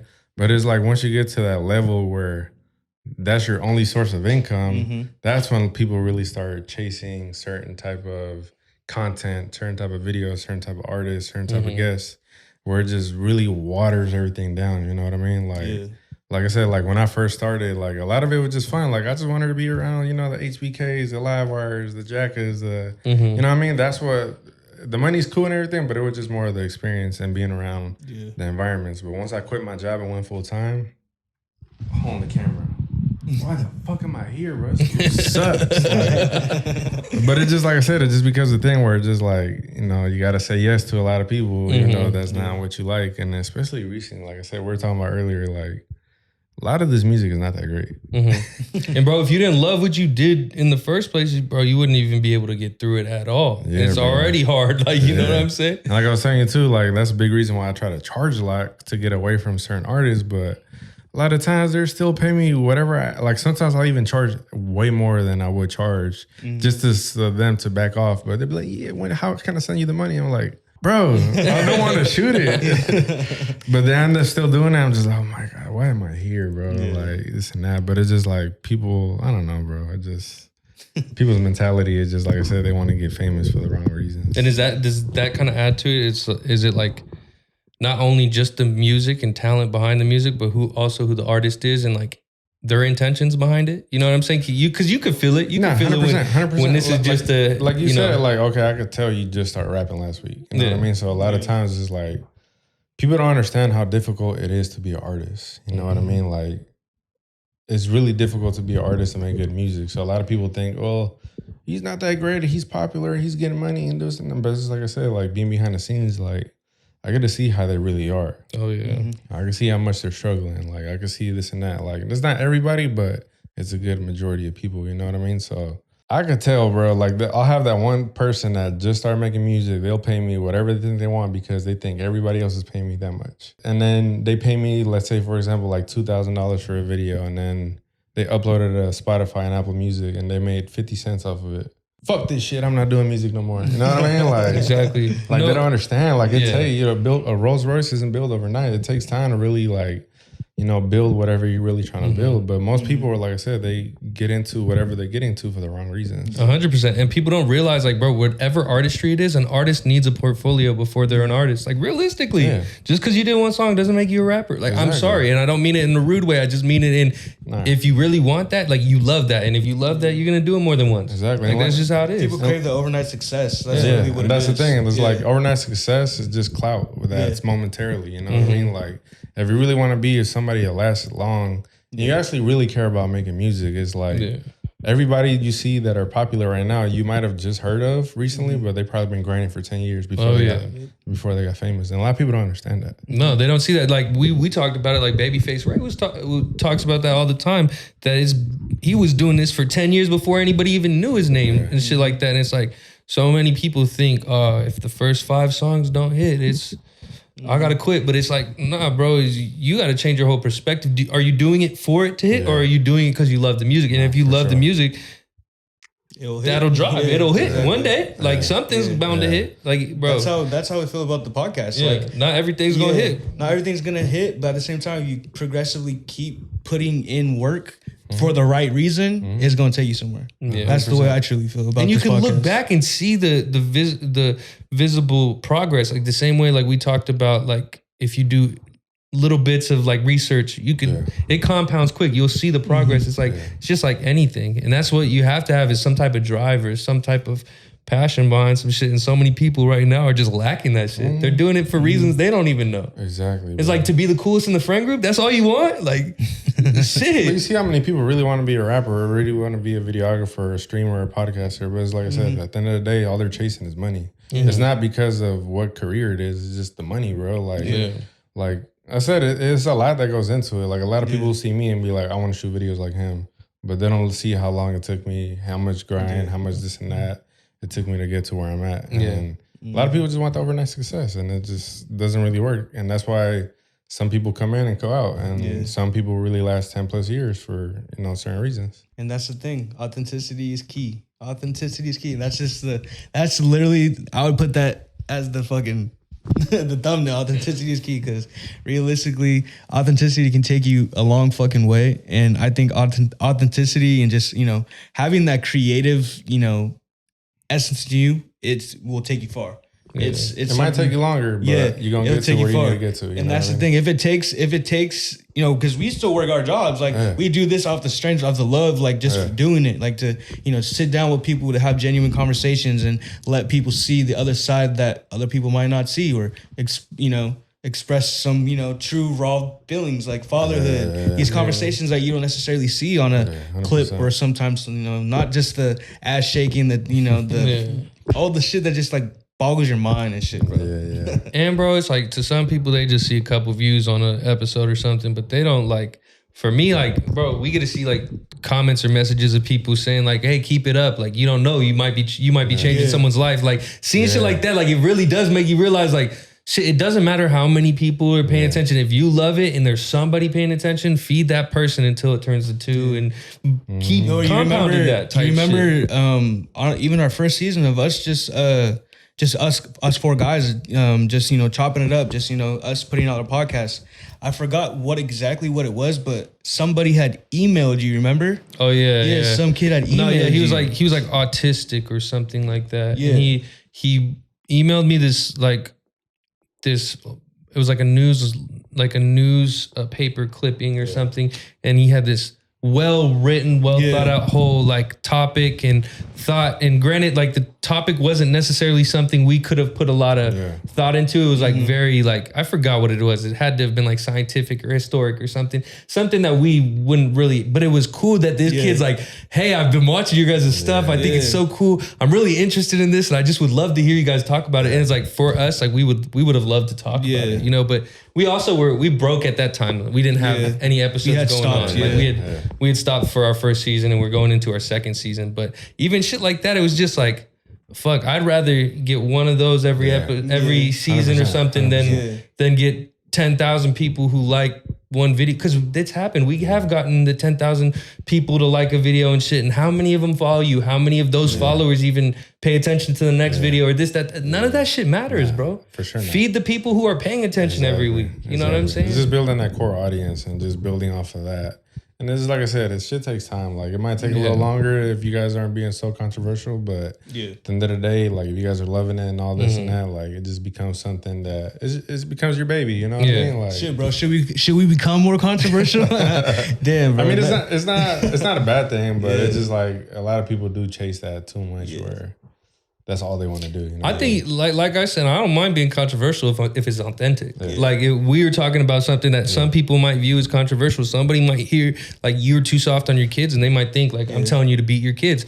That's all up to interpretation. I'm not telling you to beat your kids. I'm telling you to stop being soft. You know, I'm not telling you nothing. I'm just saying my perspective is that we're being too soft. Like, you know what I'm saying, or things of that nature. Like me too. Like a lot of people, like the people that really know me know, like I like to speak my opinion. Like. I really don't care if you like it or not. It's just sometimes people got to be authentic with each other. Like, I'm going to tell you how I feel about you or whatever situation, and you take it the way you want to take it. But at the end of the day, like, I'm not going to be fake. Like, you can be, hey, bro, I'm about to go jump out the bridge. Oh, yeah, go ahead. Go for it. You know? And that's why a lot more people are going to respect you than somebody who just, blows smoke and then, no, that dude's tripping. Like, I would much rather have somebody who's walked up to me and be like, hey, this could use some work, or this, you could improve this. Exactly. I don't think that that's wrong. I don't think that's bad at all. But so many people think if you're not, I guess, liking exactly what they want you to like, shit, you're being rude. Yeah, 100%. But it just depends on how you say it as well. But a lot of times, like, I just feel like people are too fake nowadays, where I'd rather you tell me something like, hey, bro, like, your videos are getting boring, or your videos are getting repetitive, or whatever the case is, and I'm not gonna be mad about it. I'm like, okay, you probably are right, or I probably haven't noticed that. You know what I mean? Like it's stuff like that where, like I said, people aren't being held accountable for whatever they feel like it. No, definitely, and even, that's one big thing. Like you said, I haven't noticed. Like some people tell me some certain shit, and I'm like,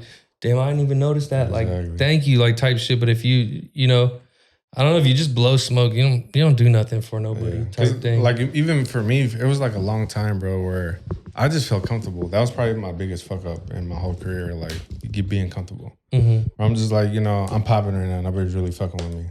After a while, it would just, people start coming up, people start doing this and that, and I just was so comfortable where I'm just like, I can be comfortable, I'm fine. But then it's just like, you're like, oh shit, okay, you know what? I can't be comfortable. I gotta, it's like friendly competition. And it's just like, it makes you get better as a person, you know what I mean? Yeah. You can't see stuff like, oh, fuck him, fuck this and that. It's just, okay, cool, you do it like this, I could try to do it better, or just step out my comfort zone, or just switch up whatever you do type shit, you know what I mean? No, for sure. And that's one thing. And like you said too, though, it's another big thing people got to realize is anything can be said if you say it the right way. Yeah. Like you can communicate anything if you really care about it and want to communicate it. But some people are just too afraid to find the right words, or even just try to look at it from that perspective. It's like, how should I communicate this? They'd rather say like, hey, it's this way, or hey, it's trash or nothing, rather than being like, no, I think you could have improved in this way, or could have improved in the cadence, or this, that. You know what I'm saying? Because I see people do that all the time, and me, shit, I'm not always the type that's gonna be like, yo, shit's trash. I'll be like, oh, it's cool, but I'll tell you like what I think could have been better. Hey, I think this part could have been a little cooler, but no, it's cool. But it's like I said, people, I don't know, bro. Like I said, this whole time right now, people are just sensitive. Like we ain't gonna say who, but the person we were talking about earlier, it's just like, even though you didn't mean it that way, but it's just like they took it that way. But I'm like, at the end of the day, like it's the truth. Like, come on, bro. Like we see the potential. You know what I mean? Like all this and that, where they just, bro, give us what we want. And you're getting mad at me for something that like you agree, and that's why you're getting mad. It's because you understand that it's true. Like you know what I'm saying? And people say that all the time. Like your anger is like the source of your anger is your own insecurity in a sense, because you be like believing what they're saying. Like you only care if someone calls you short if you believe you're short. You only care if someone calls you fat if you believe you're fat. If you're like when some people tell me shit, I just be like, I brush it off because I don't believe that shit. But then why, if he tells me, am I gonna believe it? You know what I'm saying? Like that's the thing, is like some people just gotta realize like you almost like, you almost get mad at what you end up believing and shit. 100%. If you believe that nobody's ever gonna talk about you, then that's on you. We're saying, something else. But mentality is everything, bro. Mentality is everything. I'll tell you that having the right mentality will get you far. And you can kind of see when you have conversations with people who are, mentally mature, not necessarily like emotionally intelligent, like mentally mature. Yeah. Like, it's kind of a difference sometimes, bro. Sure. Hell of a difference. One thing I'll say though too is you can tell why people do it for different reasons too. Sure. Like just by talking to them. Even in this situation, like how you come is like you come very respectful and humble and just like passionate about what you do, and you're willing to talk about things. Some people come like, oh no, yeah, bro, I was just in the studio with this, and all they want to talk about is other people in a sense. They're like, oh, what they're associated with this, that, the other, or something. It's like, I could tell what you do it for, bro. Like, you know what I'm saying? Like, you do it for like to be able to say like you was in the studio humble or something, rather than being like, nah, like. Granted, that's a good piece of information if packaged well. You know what I'm saying? But some people, they tell you, and you can tell why they're telling you. It's not because they're trying to give a sneak peek of what's going on or something. It's like, nah, so there was this one time I was in the studio with this guy, and so the girl wanted, the whole story's about the girl, but you had to say who you know what I'm saying? Like, and they're just, I don't know. Some people, I feel like just based off how they go about certain things, you could just be like, I see how you do it for. You know what I'm saying? Nah, like I said, I've been doing this for a while where it's just kind of like, sometimes I don't even like talking about videos. That's why I told y'all, like, I'd rather have a real conversation. Like, we could talk about videos. We could talk, I got a bunch of stories for y'all.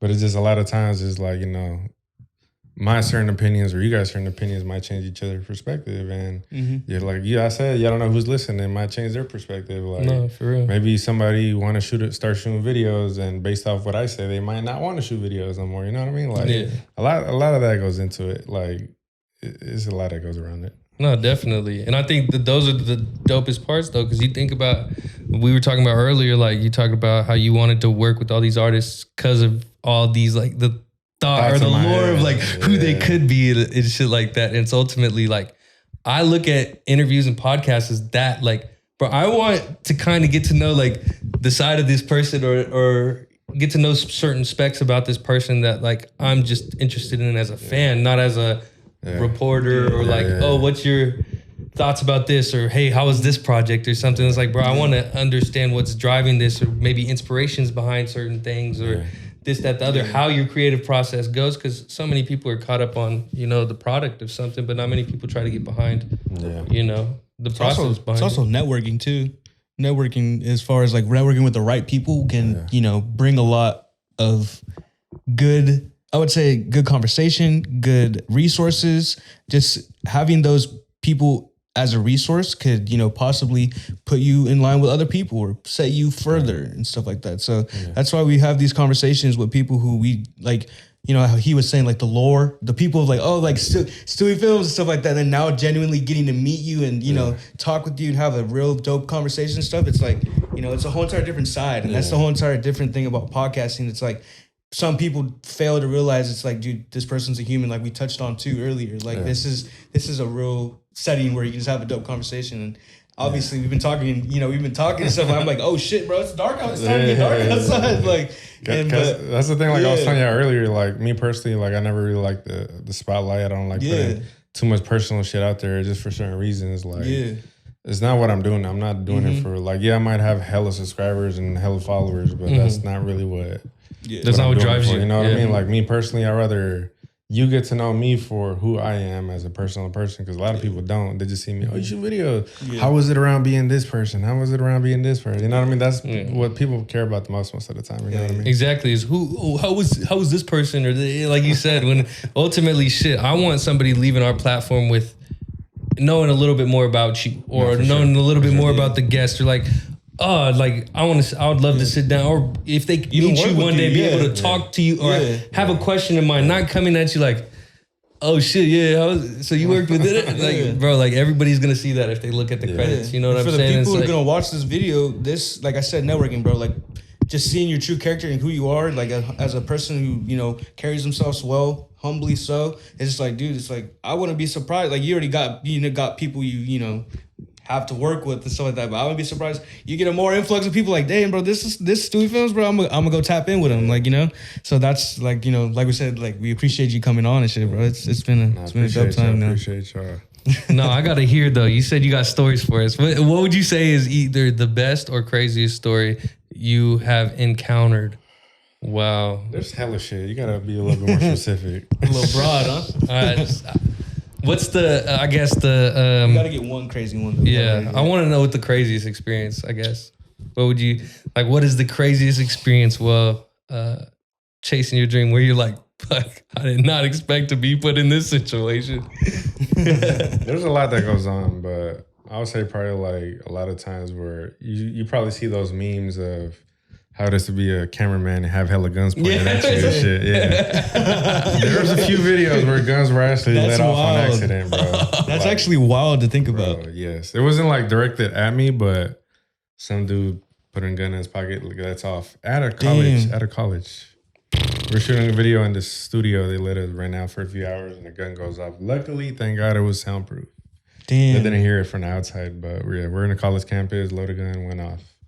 Another video, I'm just out in West Oakland and shooting the video and a drive-by goes on. And I'm just like, and for some reason, it just, I don't react to it or panic about it. You know what I mean? It just, coming from Oakland, it's just kind of like, okay, gunshots, how I go to sleep at night. You know what I mean? Like, Did it ever make you question, like, shit, do I want to do this though? Like, when as you I'm put older, in those positions? as I'm older, and now that I got kids, like I said, like that put a big perspective on what I do shit, you know, for. Yeah. You know what I mean? Like, Hell yeah. You got kids. Bro, my channel was really built off fucking game bangers. So just like I said, around that time, I was around so much shit that could go bad so fast. Yeah. But I really didn't give a fuck.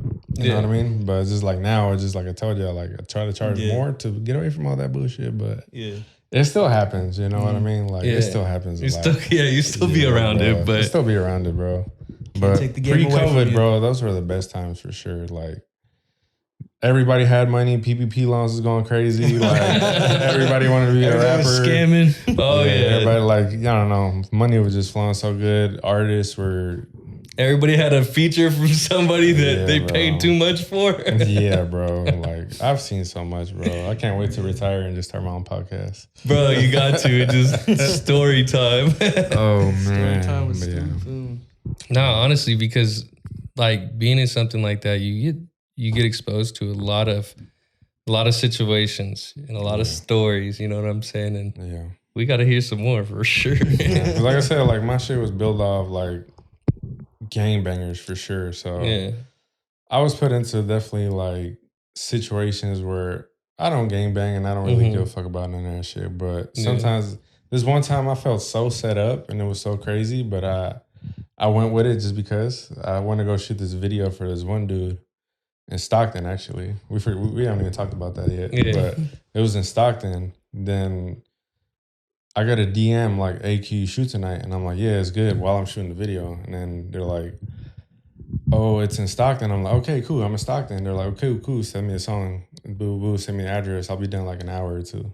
Fucking while the dude's doing whatever he does, I hear the song, and it's a diss about the guy I'm shooting for at the moment. Damn. And I'm like, "Damn, is this a fucking setup or what?" And I'm like, "Send me a deposit right now." He's like, "Okay, you got Cash App or whatever." I'm like, "Yeah, send it. Send me half of it."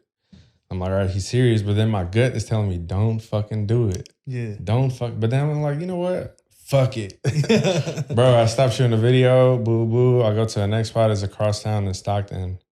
I get there and it just feels so fucking sketchy, bro. I don't know if y'all familiar with Stockton. But they got townhomes. That's what it was. Townhomes. Hella cribs. Yeah. Oh my God. I parked the car and I'm like, shit, I fucking, bro. I don't know what the heck going on. It was like, it was a function, bro. It was probably like over 100 people. Yeah. Damn. I step out the car, somebody recognizes me. Stewie's here, bro. I feel like a celebrity, bro. And I was like, okay, that fuck with me. Hella people just come up, oh yeah, we fuck with you, we fuck with you. I'm like, all right, I feel like a little celebrity. And I'm like, all right, cool, it's cool. Yeah. So we start shooting the video and I'm just like, did you know I was shooting a video for bro right now? He's just like, nah, we just want to shoot the video. I'm like, okay. I thought I was being set up. Like, nah, bro, people fuck with you out here. They ain't gonna set you up or nothing. I'm like, okay, cool. That's shot crazy. the video and then hella funny the week after I dropped the video and I go shoot a video for the other dude again.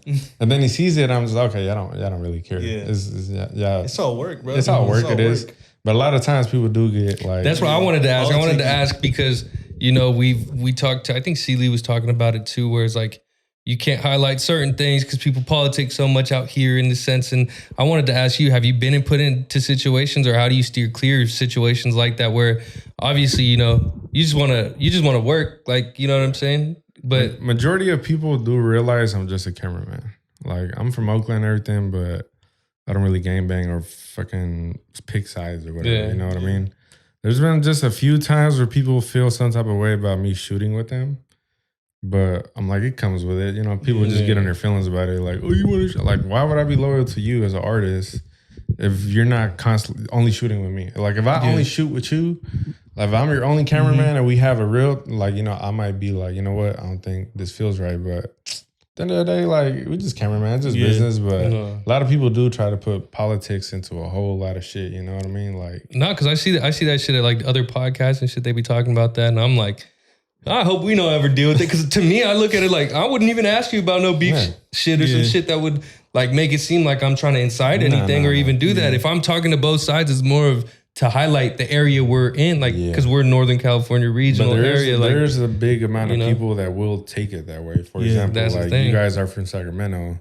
If you guys do end up doing a podcast with somebody from the Mozzie side or the Lavers D side, like, some group of people are going to feel some type of way about it. Yeah, exactly. Believe it or not, even though you guys have nothing to do with it and y'all really don't give a fuck, but some people, oh no, they had this person on there. I'm not going on that podcast. Like, stupid, bro. Associations stupid, bro. Can fuck up some shit. Yeah, too, so it does. It for a lot of people, it does. For me, it wasn't like too big of a thing. The only thing that I feel like would ever fucking raise a lot of red flags is I do a lot of videos for like Norteños and stuff. Yeah. So if I was to ever do a video for a Sureño or anything, like I personally don't care. I'll do it. You know what I mean? Like if the music's cool, whatever, like I'll do it. But I already know that's gonna cause hella controversy, bro. Like I got like 300K subs, bro. I would say like 150 is probably all Norteños. I already know, bro. Yeah, and that's the thing is people have. That's why I don't understand. I guess because even looking into, I've asked some questions or talked to other people about it. Like, hey, would it be bad if we had this, that? And I'll be thinking about it. Like to me, it's like, bro, I don't even know like that. I don't know why people would expect people to understand that people have problems anyway. It's like not everybody's your biggest fan and knows who you're beefing with. But then at the same time, you got that shit where it's like there are people, if they support you a lot, they're gonna look at it like it's just the environment they're in, bro. Just like even though we might not care, there's a big group of people that feel like it is a big problem. Like recently, I shot a video for some Norteño dude, right? If you book me, bro, I'm not gonna go to your profile and see your whole fucking resume and see what's going on with your fucking career and life or whatever. So I don't mind nothing to it. I go to the video, he just hella cool, boo, worked with him before. Dropped the video the following week and I just get hella comments like, you're supposed to do your research. He's a fucking protective custody. He snitched. He's a dropout. Like, all this shit. I don't give a fuck. I'm like, if you go to McDonald's right now, they're not gonna be like, You know what I mean? You're not going to be, he's a pedophile. I'm not going to serve you a Big Mac. Like, bro, at the end of the day, business is business. But, exactly. But it's held to, people don't realize. Certain people are held to different standards, right? Bro, just, like I said, we were talking about the internet. Just people have that opinion. And they're like, we're not fucking with Stewy Films no more. He shot for this. I'm like, first of all, y'all's not the one booking me. Yeah. Just don't watch the video. Like, that's how I look at it. Like, shit, you don't like the person, just don't watch the video. Go on to next week. They'll be the same person next week. Bro. So at the end of the day, like I said, I really don't give a fuck about that shit, but it comes with it. You know what I mean? Like, it's part of it. I feel that for sure. Yeah, some people, everybody's different. Everybody looks at it different, the different perspectives and shit, but it's like you said, you're providing a service, Yeah.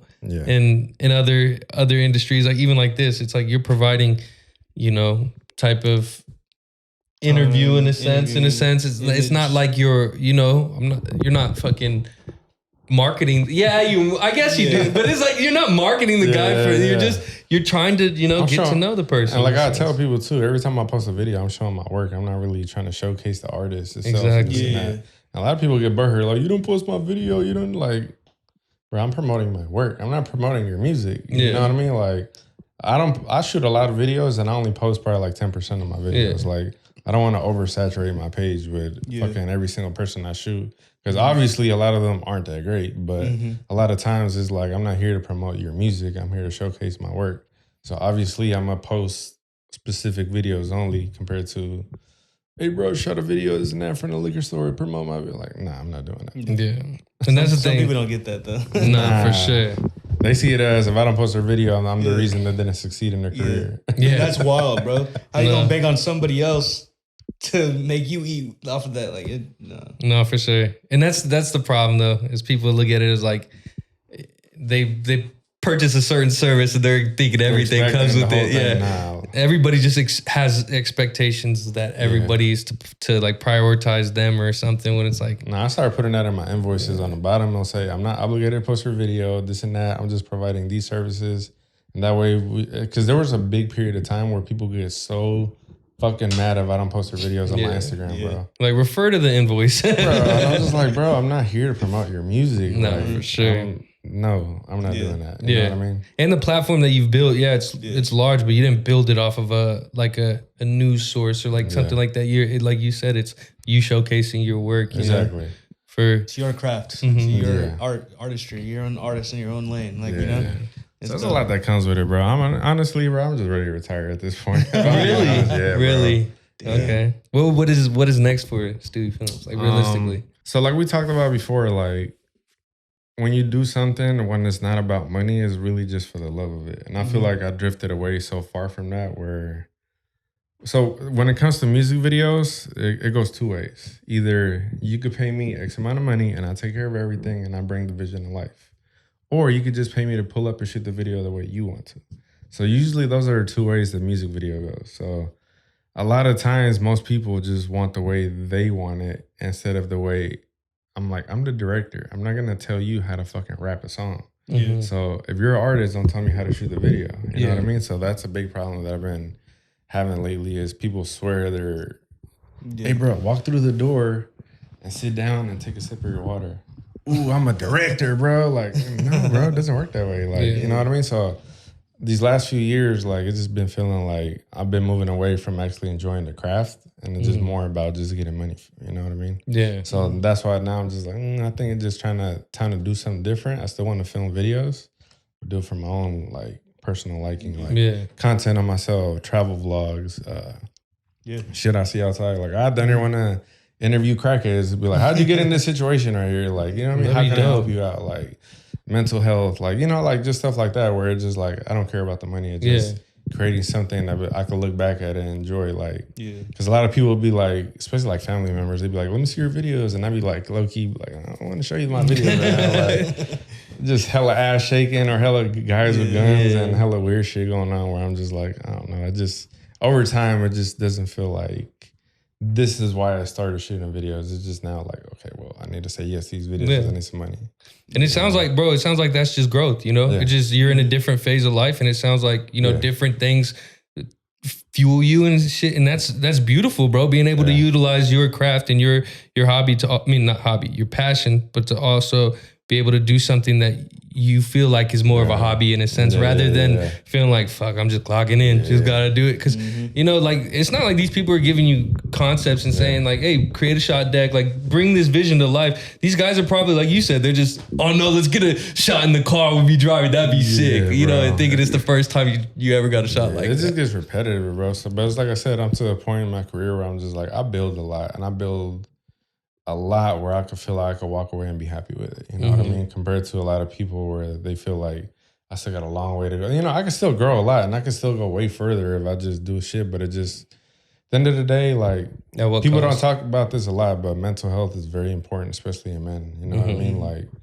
you know, if you hate your job or if you something is not making you happy, like, work on it. You know what I mean? So for me, being so fucking busy, bro, I don't got enough time to even work out sometimes. And being healthy and mentally healthy is very important, like, especially when you're older, bro. Y'all haven't hit 30 yet, but once you hit 30, bro, your knees gonna be like popping. You know what I mean? Bubble wrap. Yeah, bro. I think I'm damn near starting to feel it right now. No, I think that's huge, like you said, and I don't think. Oftentimes we come up to value a dollar amount or this is the salary we want to make or this. We never come up to value work-life balance. Exactly. You know what I'm saying? It's like, and then getting into career, I hit pretty young, like a certain amount I wanted to at a certain age or whatever. And then I was like, oh fuck, like I looked at this wrong the whole time. Like, you know what I'm saying? Like nowadays I value more, like I don't necessarily I wanted to go to law school, do the whole thing. And I'm like, bro, 70 billable hours would cost 90 to 100 hours of work. You know what I'm saying? Like, what realistic work-life balance does that come with and shit? And it's just like, once I started viewing that, bro, I started moving way different, even professionally, where it's like, now what I do, I'm just like, no, I like it, but it's something that it's also sustainable, has work-life balance and shit. Because like you said, sometimes we don't value that mental health. And that's the thing that I really like, especially lately, like I said, like the last few years, that's one thing I really want to focus on. Because a lot of people, like I said, they want certain stuff. Like, I know a lot of people see me and be like, I want to be like him one day, this and that, but they don't see the shit that goes behind the scenes. Like, bro, you never get a clock out. Yeah. Being self-employed, running your own business, I never get a clock out, and I hate it. Like, bro, there's times where I'm with my kids, I'm like, all right, what time am I going to sleep? I got to edit. And I hate that mentality that I have sometimes, but it's just like, you can't turn that off. Like, like, it's real life. Exactly. So I'm just like, I hate that mentality. Like, sometimes I even be with my girl and I'm trying to watch a movie. I'm like, all right, go to sleep so I can go edit. Like, I hate that shit. You know what I mean? So it gets to that point where, like, bro, if I'm feeling this way, it's something that I got to just kind of move away from. You know what I mean? Like, I love filming, but if I can't clock out and be mentally okay and not be able to work on myself and be physically the way I want to and all this other stuff, then that's what I got to work on. You know what I mean? Yeah. So that's like the thing that I'm like currently trying to transition to do something different so I could be able to clock in, clock out, and then figure out, okay, music videos, no. What can I do now to be happy? You know what I mean? No, definitely. Because that's honestly like, that's why I do this and I want to do this is because like it's a hobby. It's on my off time type thing. I hope one day it'll make money type shit, but like it's for my mental health realistically. Bro, if I just went to work 9 to 5 and then came home and just did my responsibilities and this, and I didn't have any sense of like creative outlet or any sense of like, you know, outlet. Like also my outlet includes being able to hang out with friends. So that's cool too. You know what I'm saying? But it's like, you know, that was big for me because I just, after, you know, you go to school, you do all this stuff and you have sports, you have this busy schedule that you go to work and come home and go to work and come home and you have like to really, as an adult, figure out a routine, figure out what your life is going to look like and things like that. And it was, before this, it was really tough for me to have like an outlet type thing. And I really enjoyed, you know, it, but I also could see exactly what you're saying where shit, if this became the 9 to 5 too, and we're just having to interview whoever's coming into town this week and this, that, the other, it would be a whole different perspective. So you have to realize, like, you know, like you said, it's a double-sided sword. Like what you're praying for could also be like, you know. 100%. That's what I'm telling you. Like a lot of people see like certain stuff, but they don't see what it goes behind the scenes, how much work you got to put in. Like you might see in the podcast that, okay, it took off, but you don't see how much you probably had to sell your car to buy a camera. Or I had to sacrifice this to get this and that. And that's the thing a lot of people don't see, you know what I mean? Like I said, it comes with me too, where it's just like, before kids, I didn't give a fuck. Like I could be editing all night, waking up hella early, just being mentally health and, you know, just fat slob, not give a fuck. But like I said, once you have way more responsibilities, you have humans you got to take care of. Your perspective changes on everything. You know what I mean? Like I can't, like I said, I hate the fact sometimes I'm playing with my kids and I'm like, I got to get to work. I can't do this and that. So that's why I'm just like, nah, this ain't cool. Like I said, I want to be part of my kids' life. I want to put them in sports. I want to be able to do all the things that I wasn't able to do. And like everyone says, you get to relive your childhood through your kids. You know what I mean? Like when I took my kids to Disneyland, that was my first time ever. That's dope. You know what I mean? So it's just like, it's my first time too, bro. And that was probably like a dope experience for real. Like to just see the joy and excitement on their faces. So that's the thing. It's just kind of like, once you start getting to those points, you start realizing like, damn, bro, like, all right, I got to change my life up, or I got to, you know, do this. Because you have so much more to live for, bro. So much more, bro. You have a wedding you want to attend in 30 years in the future, 20 years in the future, or you have this, you know, just so much more in your mind. Whereas when you're caught up in the grind, like sometimes you're just like, oh, it's sustainable. I can do it right now. I'm getting to where I want to go, but you don't realize like in the moment you're not balanced. You're not evenly spread. You're kind of 100%. Spreading yourself thin. Because like I said, you know your goal. You know what sometimes where you got to go and what it's going to take.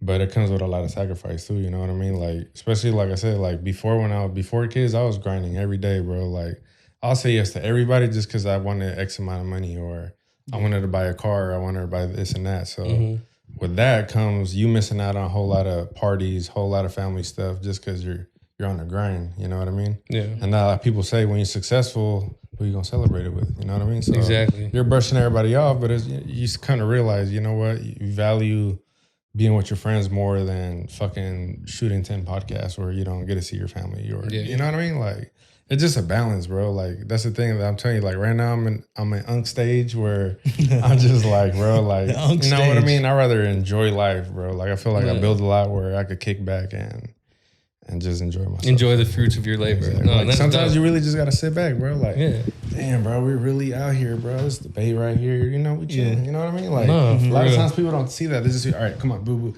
Or we're finna wrap it up. Next guest is coming. Or you know what I mean? Sometimes you gotta sit back, soak it. Damn, bro. Like I really got to do. I really like. I get to. That's another thing we try to talk about a lot and remind ourselves is not that we had to, but we get to. You know what I'm saying? We didn't have to shoot today, but we got to shoot another episode. And like you said earlier, gratefulness is like, I don't know, one thing you can't teach people, but you got to have it if you want to be able to maneuver through life, you know, and roll with the punches. You got to be grateful for just everything you're able to do. Exactly. And that's why, like me too, like doing everything that I did, like I don't like gatekeeping. If you ask me any questions about anything, I'll tell you. Like I already know how difficult it is where you're trying to find a simple answer and why the fuck is my microphone hissing? And then you busting your ass off trying to figure it out, and it's the smallest thing ever. You know what I mean? So I like to give back. Like I said, like giving back, and I feel like that's a big reason why I'm blessed. Like being able to help others, be grateful, be positive. Like, you know, the whole mentality. If you think a certain way, bro, like it'll change your life. You know what I mean? Definitely. And that's one thing I've noticed talking to a lot of the guests and people I look at as very successful and you know, I don't know how to say it, not rich in like money terms, but rich in like in their work, rich in this, but also like when talking to them, they tend to like, that's what I was going to say. They tend to be rich in all other aspects where they're rich in family and they're thinking, like I said, the people that we've talked to that have done the most tend to be the most down to earth, the most willing to help, the most this, that, the other. And you see why people make it, you know, and that's why we just, we want to be authentic because we see it, bro. It's like the things people you value. just, people just being themselves and, you know, valuing hardworking people and just being able to look at somebody and be like, not look at numbers or this or that, but be able to see a product or see, you know, oh, this, hey, what questions you might have, or hey, you know, even us the other way around type shit. But it's like, I've noticed that the people who got the most out of life gave a lot into life, you know? And I think karma is a real thing. And I think 100%. I think people sleep on that. They don't realize that, you know, you helping that next generation or that next person's actually going to boost you as well, you know? And if they succeed, you succeed. It's not like I don't know why grind culture has become so competitive in a sense. Because, you know, like even like you said, sometimes this shit is to our detriment anyway. Go touch grass. Fuck. Yeah, exactly. Or just like, even just like little simple things you value, you know what I mean? Because like, for example, like this. So when I was really ready to buy a house and stuff, right? And the Bay is super expensive. It's expensive for a certain reason, right? So, you know, like the farther you go out, the cheaper and nicer the houses are. So to me, I was like, you know, I started looking deeper and deeper. And once I got to the valley, I was like, oh shit, I could get a good amount of money for a good nice house for X amount of money. So I bought a house. It's super nice. It's like 3 years old, brand new house type shit. You know what I mean? And I was like, cool, this and that. But after a while, you're like, bro, like, I'm just on the road, bro. Like wasting I could do so much. Like if I wasn't in this car, you know what I mean? So I'm just like, nah, it's time to move back, bro. And it's just like having I had nobody to watch my kids out there. So I have to come all the way out here, drop them off and go to work, pick them up and go all the way back home, bro. And I'm just like, what am I doing to my kids, bro? And you're so far away from probably family and shit that you want as well. So like now, like I moved back. It's a smaller house. It's a lot older, but I'm just like, you know what? The value of life is a lot better. You know what I mean? I gotta go outside, see my family, see my friends. If I want to, biggest thing was the food too. Like, they got no good spots out there. Hell no. Out there, bro. So just coming out here, like I said, you know, the houses is cool and everything, but at the end of the day, like the value of your life and what you're able to do with the time that you do have is more valuable than materialistic things. You know what I mean?